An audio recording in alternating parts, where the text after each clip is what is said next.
Hi everyone, Larry Bailey here with Mortgage Workflow Partners, bringing you another weekly market update brought to you by masteringencompass.com. Guys, if you haven't already downloaded the iOS app in testing or the Google Android app in the Play Store right now for Mastering Encompass, don't wait, download it today. If you don't want to do that, go ahead and get over to masteringencompass.com. Join the community, it's free, it's open to everyone, regardless of who you work for or what you do. If you want to learn how to use Encompass better, go ahead and join up now. You can find out more again at masteringencompass.com. Today is January 27th, 2025. We're going to take the next few minutes and go through what happened in the market during the week of January 20th, 2025. Here we go. We had December's existing home sales hit their highest level since February, while real-time rental data could bode well for future inflation readings, of course. Here's the stories we're going to go through. We've got the first story of existing home sales rose for a third straight month. We've got real-time rental data, which is a good sign for inflation. We've got further proof of slowing hiring. We've got a family hack to go through, and then we've got what to look for this week. If you are listening to this on podcast, go ahead and continue, of course. But if you'd like to check out what's on video, head over to masteringencompass.com. Again, and sign up for an account and check it out online. It's the only place you'll find the Family Hack of the Week recipes. It's also a good place where you can see the visual graphs that we have, such as this first story. We see a graph on here where it shows you the existing home sales rising for the third straight month, and you see the December, November, and December charts up there, as well as inventory. The story is that closings on existing homes beat estimates in December, rising 2.2% from November to a seasonally adjusted rate of 4.24 million units. Closings were also 9.3% higher than a year ago, which the National Association of Realtors, also known as NAR, noted was the largest annual increase since June of 2021. Great news. Bottom line in the story is this was a strong report for December, given that it measured people who were likely shopping for homes in October and November when rates were higher. NAR's chief economist Lawrence Yun added that, quote, home sales during the winter are typically softer than spring and summer, but momentum is rising with sales climbing year over year for 3 straight months. Consumers clearly understand that the long-term benefits of home ownership, job and wage gains, along with increased inventory, are positively impacting the market. Close quote. However, it's important to note that this uptick in buyer demand also comes when inventory is still well below pre-pandemic norms. There were 1.15 million units available for sale at the end of December, which is down 13.5% month over month and a higher 16.2% year over year.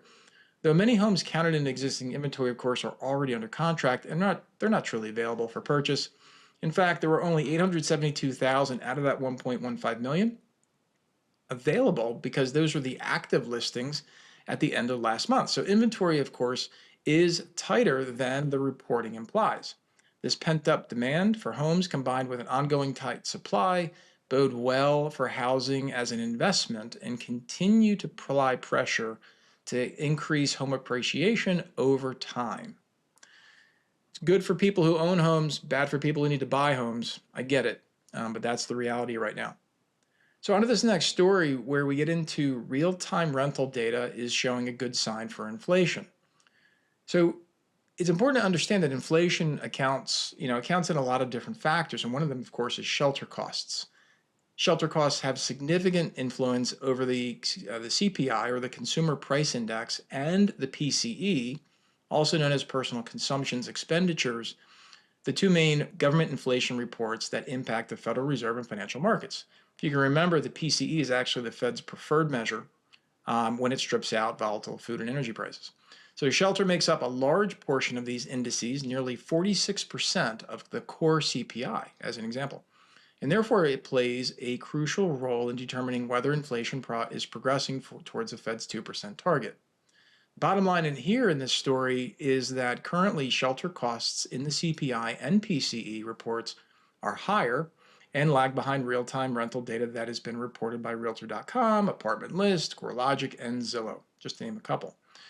As CPI and PCE reports begin to better reflect this softer rental data, inflation reports should decrease. And while many factors influence the markets, lower inflation typically helps both mortgage bonds and interest rates improve. So there you go. We'll see. This next story is all about further proof of slower hiring. So when we get into this story here, we've got initial jobless claims rising by 6,000 to 223,000 in the latest week. Continuing jobless claims increased by 46,000 to 1.899 million and now have exceeded 1.8 million for each week since the start of June. That's June of 2024. Just making sure you know what you were talking about. Bottom line here in this story is although new unemployment filings remain historically low, the elevated number of continuing jobless claims indicates that individuals, of course, are taking longer to secure new employment. Moreover, with many people receiving benefits only for 26 weeks, the rise in continuing claims as benefits expire suggests underlying weakness and a slower rate of hiring. All right, here's that family hack of the week, gang. So right now, if you're listening to this on podcast and you want the recipe to celebrate the National Blueberry Pancakes Day happening on January 28th, here's a food recipe from the Food Network, which makes 4 to 6 servings. If you love pancakes, check it out. It's right here.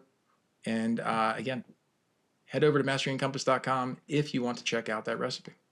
Here's what we're looking for this weekend. The Fed's 2-day meeting starts Tuesday. That's tomorrow. And this is going to be with a rate decision and a press conference on Wednesday afternoon. The personal consumption expenditures report, remember, their favorite measure of inflation, will be released this Friday. Upcoming housing reports include for December's new and pending home sales on Monday and Thursday, and appreciation data is on Tuesday. Just to follow up here, on Thursday, jobless claims and the first GDP reading for Q4 on 2024 will be released. Remember, each GDP reading has 3. You've got an initial, you've got a revised, and then a final. So initial, revised, and final. So we're getting the first reading for the GDP Q4. That's happening on Thursday along with jobless claims. Gang, my name's Larry Bailey. Thanks always for listening and what we're doing. If I can ever help you learn how to use Encompass better, as I've been helping people directly since 2012, check out what we're doing over at masteryandcompass.com, the first and only iOS native app that helps you master your Encompass platform. And it's the first and only Google Android app to help you master your Encompass platform. Check it out. They're free. They're for you. My name's Larry Bailey. Take care. Bye-bye now.